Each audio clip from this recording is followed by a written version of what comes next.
Yeah. Val, where have you been? Are you all right? Do you want me to come on over? No, Allie. Allie, if I bring something to you, can we make the evening edition? Just barely. Is it hot? Oh, yeah. Yeah, it's real hot. Yeah, bye. For those of you who remember Batman with Michael Keaton, debuted in theaters 30 years ago. It had him, Kim Basinger, Jack Nicholson, and the man to my left, two-time Emmy Award winner as a writer for the Oscars, Robert Wuhl, here as part of Terrificon going on this weekend. And they're not just celebrating that Batman, they're also celebrating, I think, the whole franchise, because Billy D. Williams is going to be there, Val Kilmer's going to be there. And thank you for taking the time to join us, sir. Really. My pleasure. It's a pleasure to have you here.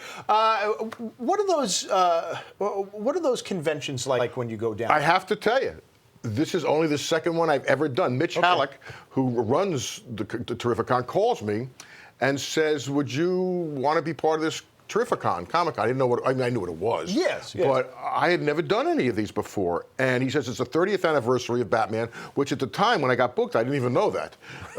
By the way. Did you want to be reminded? Yeah, that's the other part of it. That's the other part. But the more I got into it, I said, yeah, I'll do this for sure. Yeah. And I did one before. I just did one a month ago, which was in Texas. But this is the first time I've ever, and I'm an East Coast kid. I grew up in New Jersey. Yep. So this is the first time I've ever done one on the East Coast, and the nice thing about it is you get to come in contact with people that you'd never get in contact with otherwise. You know, and when you do work, you're on TV. You don't know that you are touching people out there, and you don't realize it, especially from something 30 years ago, or a movie like Hollywood Nights, which I did, which, you know, fathers and sons have watched for generations, or Arliss, or Good Morning Vietnam, or anything on HBO. But you do touch people, and they come and say hi. Or recently, you get to see it. Or recently, the one that threw me was American Dad. I've been on a couple of times playing myself.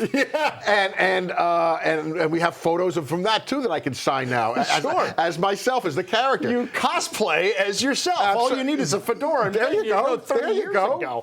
I was told that you got some good stories about hanging out with Jack Nicholson. I don't know if that's true or not, but you know. Speaking of people, I'm trying to think which ones I could tell on the air.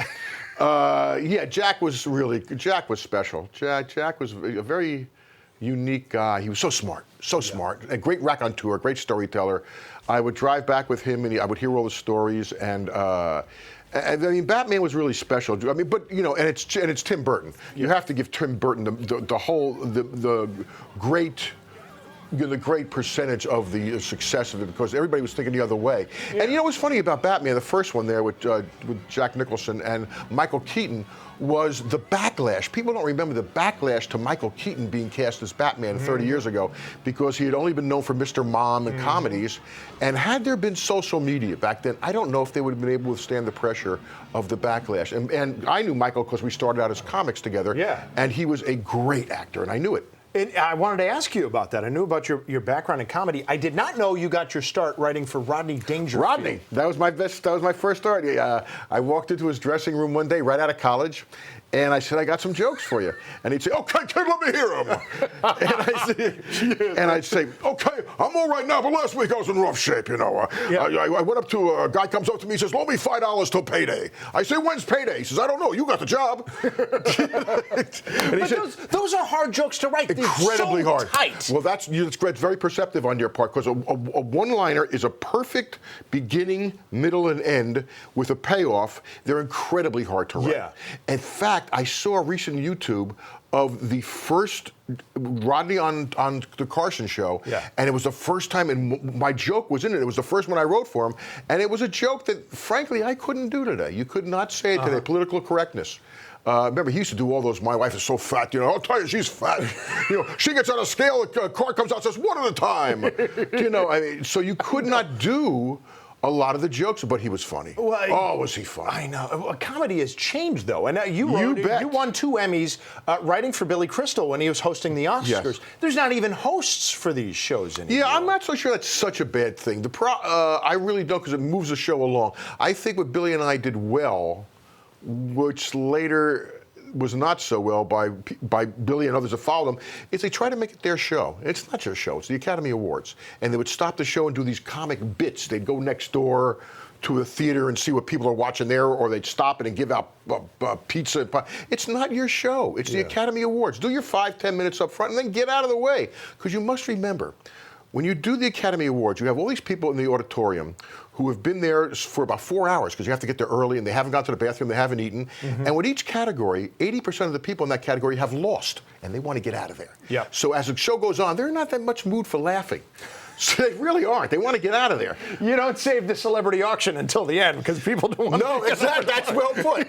Yes, exactly. Exactly. Well, what would you do? I mean, if you were tasked to go and write those opening 5 minutes now, how would you approach that? Would you try to get political, news of the day? Would you just stick to all of it? Well, political. You could be. You could do political. Well, in Hollywood, I mean, come on. I mean, it's like, you know.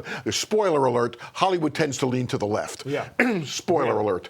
In fact, this year I heard. I don't want to say how much it leans to the left, but in every gift bag this year there were 2 Syrian refugees. You just had that queued up?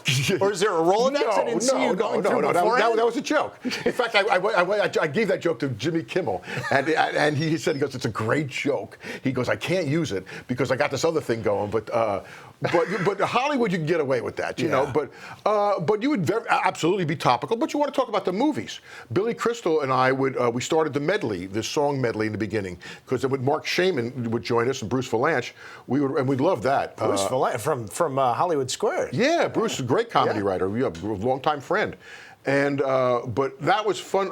But we would do the 10 minutes and get out of the way. The only thing that stopped us is if something would happen during the show, like we had Jack Palance that year when he started doing the one-arm push-ups, and we had jokes ready to go about, you know, Jack Palance just bungee jumped off the Hollywood sign, and of course you had Billy Crystal. I mean, and I had this, you know, it's like saying, okay, give me whatever you got. I got Sandy Koufax here. You know, this is great. I just love the concept. I gave somebody my joke, and it's, you know, you feel like you got a sense of ownership. And that's sort of how comedy works. But we could have talked just fantasy baseball, by the way, with him for another 15 minutes. But we got to talk about terrific comedy. Yes, we do real quick. You're going to be here today, I think Friday, Saturday, Sunday. Yep. And I'll be signing autographs, taking pictures. Yes. And I'm doing a panel, and I'm looking forward to having a blast. I actually enjoy meeting the people. Absolutely. And having fun. I mean, we just met, and we're already debating baseball. I know. This is great. It's a thrill of a lifetime for me, too. Also, I would redo all of the great scenes, especially the lollygagger scene from Bull Durham. Bull Durham. I wish I had time to stick around because that's one of my best friends, Brian Willard. It's his favorite scene in a movie. Tell him thank you for me. Lollygaggers. So you can go see him yourself. Please, terrific on going on at Mohegan Sun. Mr. Wuhl, thank you for taking the time. My pleasure. Thank you. A pleasure to meet you, sir.